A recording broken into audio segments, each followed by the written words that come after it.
Graça e paz, amados irmãos e irmãs, é com grande alegria e muita satisfação que mais uma vez estamos aqui para juntos meditarmos na palavra do Senhor e termos esse tempo precioso de devocional. E para mim é uma grande honra, um grande prazer neste sábado poder entrar na sua sala e meditar com você na palavra do Senhor. E o tema para a nossa meditação é Deus é soberano, Ele pode todas as coisas. E eu quero então ler com você o Salmo de número 78 e o versículo 5, o 6 e o versículo 7, que diz o seguinte: porque ele estabeleceu um testemunho em Jacó e instituiu uma lei em Israel, ordenando aos nossos pais que os ensinassem aos seus filhos, para que a futura geração os conhecesse, para que os filhos que nascessem se levantassem e contassem aos seus filhos, a fim de que pusesse a sua confiança em Deus e não se esquecessem das suas obras, mas guardassem os seus mandamentos, e que não fosse como a geração dos vossos pais, geração teimosa e rebelde, geração inconstante, cujo espírito não foi fiel para com Deus. Meus irmãos, contam uma história que certo alpinista, após sofrer uma queda de um penhasco, foi aplacado por um galho e, ao olhar para baixo, ficou apavorado com o despenhadeiro que viu diante dele. Então ele começou a gritar pedindo: ajuda-me, ajuda-me, socorro, tem alguém aí em cima, socorro! Ele gritou por horas, mas não obteve a resposta. E quando estava prestes a desistir, ouviu uma voz. Então o alpinista perguntou: você pode me ouvir? Sim, eu posso te ouvir. Eu estou aqui embaixo, inclusive eu posso te ver. Aliás, eu estou em todo lugar. Eu sou o Senhor. O Senhor, respondeu o alpinista. Quer dizer Deus? Sim, sou eu mesmo. Deus, sou eu, esse é o Senhor. Eu sou o seu Deus. Então ele respondeu, o alpinista responde: me ajude então, Senhor, eu prometo, se você me tirar daqui, eu nunca mais vou pecar. Serei uma pessoa boa, vou servi-lo pelo resto da minha vida. Então disse Deus para ele: ouça com atenção, para salvá-lo você precisa fazer o que eu disser nesse momento. Sim, eu farei tudo e qualquer coisa que o Senhor me disser. Ok, então solte o galho, disse Deus. O quê? Disse Deus novamente: solte o galho, confie em mim, apenas solte o galho. Houve um longo silêncio e finalmente o alpinista gritou: socorro, socorro, tem mais alguém aí? Alguém pode me ouvir? Irmãos, às vezes nós nos comparamos ou nos comportamos assim. Dizemos que queremos servir ao Senhor, queremos conhecer a sua vontade. Então, quando Ele diz efetivamente o que devemos fazer, muitas vezes nos recusamos a fazer o que o Senhor determinou que fizéssemos. Essa era a grande dificuldade do povo de Israel e o grande problema que eles enfrentaram, pois eles foram libertos do Egito para seguir o Senhor pela fé. No entanto, eles duvidam constantemente do poder e das promessas e também da presença do Senhor. Enquanto eles caminhavam, a pergunta que resumia a sua caminhada é: será que Deus pode mesmo? Será que Deus pode dar o alimento diário? Será que Deus pode dar a água diária? Será que Deus pode dar a vestimenta diariamente para nós?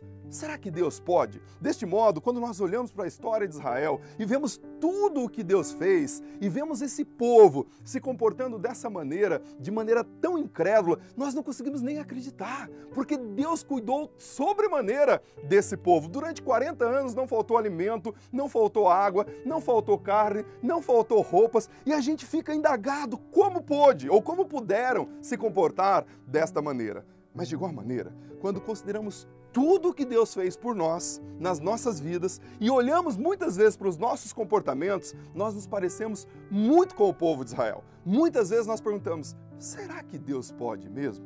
Efetivamente, esses versículos que acabamos de ler nos diz de maneira inequívoca o que o Senhor espera de nós como seu povo. Sim, meus irmãos, Deus não só pode continuar fazendo maravilhas em nosso meio, basta confiarmos nele, como Ele quer fazer maravilhas no meio do seu povo.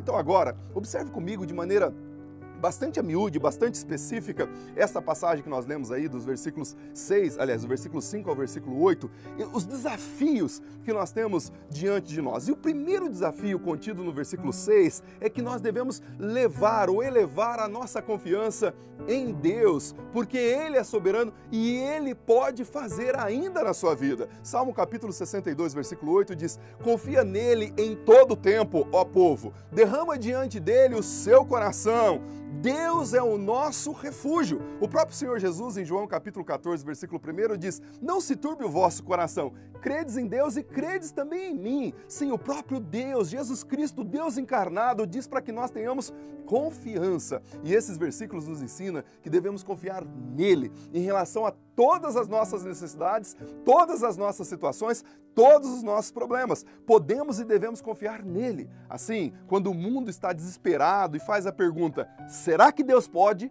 Nós que acreditamos no Senhor, deveríamos levantar-nos num brado e num grito e dizer: sim, Deus pode. Quando o mundo olha, por exemplo, para a moralidade em declínio, para a escalada da violência, para os problemas econômicos, os problemas sociais e políticos como estamos vivendo agora, enfrentando exatamente hoje, exatamente ontem e hoje, a pergunta é: será que Deus pode fazer alguma coisa? Nós devemos estar prontos para responder: sim, Deus pode. Deus continua no controle. Sempre foi assim na Bíblia toda e ainda continua sendo hoje, meu irmão. Deus pode porque Ele é soberano. Daniel, por exemplo, na Cova dos Leões, lá no capítulo 6 do seu livro, nós encontramos o rei Dario, que emitiu o decreto para que Daniel fosse colocado na Cova dos Leões, e ele passa a noite perguntando-se: será que Deus de Daniel ou Deus de Daniel pode livrá-lo? Enquanto isso, Daniel desfrutava da paz do Senhor e descansava, pois sabia que Deus não só podia livrá-lo,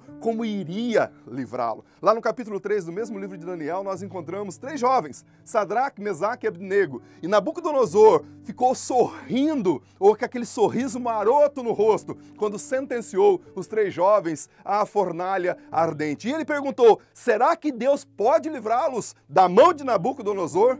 Aqueles 3 jovens ficaram naquela fornalha e um 4º homem estava naquele lugar. E sim, quando eles saíram bradando em alta voz, dizendo: sim, Deus pode. A mesma coisa aconteceu em Mateus capítulo 14, com os discípulos no barco. Lembram-se quando Jesus vem diante deles, andando sobre as águas durante uma tempestade? Nessa tempestade eles pensaram que todos iriam morrer. E a pergunta no coração deles é: Deus pode? Sim, na 4ª vigília da noite, Jesus caminhou sobre as águas, mostrando todo o seu poder e lembrando aos seus discípulos que Ele pode. Sim, Deus continua podendo, meu irmão. Diante de todas as inseguranças, Deus pode. Sim, Deus pode. Ele pode restaurar o seu casamento? Pode. Nessa noite, nesse momento. Se Deus pode restaurar a sua saúde? Ele pode. Sim, Ele pode. Se Ele pode restaurar as suas finanças?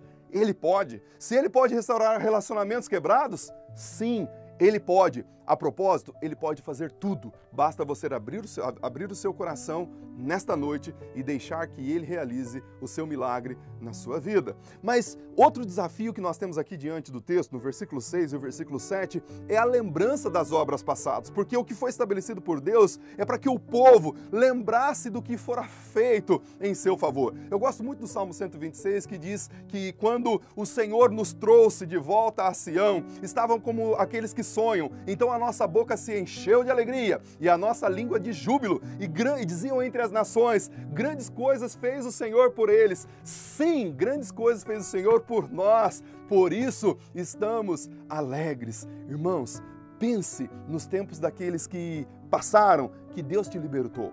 Quando Ele salvou você, nos momentos em que Ele moveu as piores e as maiores montanhas da sua vida, será que a sua boca pode se encher de alegria? Será que a sua língua se enche de júbilo? Lembre-se do poder e tudo que Ele tem feito na sua vida. Deixe o passado ser um lembrete e aprenda a confiar nele. Não importa o que você está enfrentando agora, lembre-se que Ele continua sendo o mesmo Deus. Hebreus capítulo 13, versículo 8 diz que Ele é o mesmo Deus ontem, hoje e para sempre. Infelizmente, alguns cristãos aceitam as promessas da Bíblia.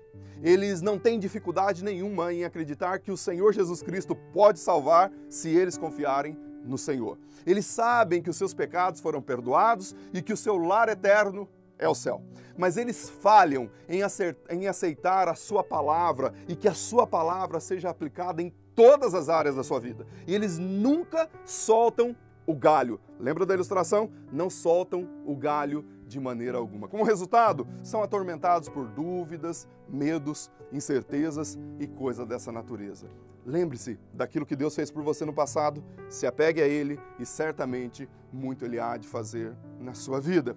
Terceiro e último lugar, eu quero que você coloque na sua cabeça o que o texto bíblico está dizendo no versículo 8, a ideia da obediência, não ser um povo rebelde. Simplesmente, meu querido, creia, lembre-se daquilo que o Senhor fez por você no pretérito e obedeça. A fé genuína no Senhor sempre se manifesta através da obediência a Ele e a sua palavra. Lembre-se que Romanos capítulo 10, versículo 17 diz que a fé vem pelo ouvir e ouvir a palavra do Senhor. Quando sorvemos a sua palavra e permitimos que Ele aloje em nossos corações essa santa palavra, aprendemos a confiar nele cada vez mais. Concluindo, irmãos, infelizmente, existe um grupo substancial de pessoas que ainda nominalmente diz que acredita de verdade no Senhor, mas não aplica essa crença na sua vida e na sua caminhada. Não acredita que Deus pode fazer grandes coisas. Como resultado, novamente, suas vidas são derrotadas, desencorajadas e vivem uma vida medíocre. Mas, meus queridos, não precisa ser assim. Eu quero convidar você, hoje à noite, a vir ao Senhor. Sim, vir a Ele e entregar a Ele o seu problema. Traga a Ele as suas dúvidas, os seus medos e creia, Ele pode resolvê-los. Convido você para amanhã participar conosco do culto de louvor e adoração às 10 da manhã. Nesta ocasião, nós veremos que Ele é o Todo-Poderoso, o Soberano, o Supremo. Ele pode todas as coisas. Eu quero convidar você também nesse momento para dedicar um tempo em oração. O nosso motivo de oração para essa noite é para que Deus dê sabedoria para o retorno das atividades do comércio, assim como seus usuários, que estejam adequadamente preparados para esse momento, para que possamos blindar, sim, essa pandemia e ao mesmo tempo continuarmos com as nossas atividades econômicas da cidade. Deus a todos abençoe, em nome de Jesus. Amém e amém.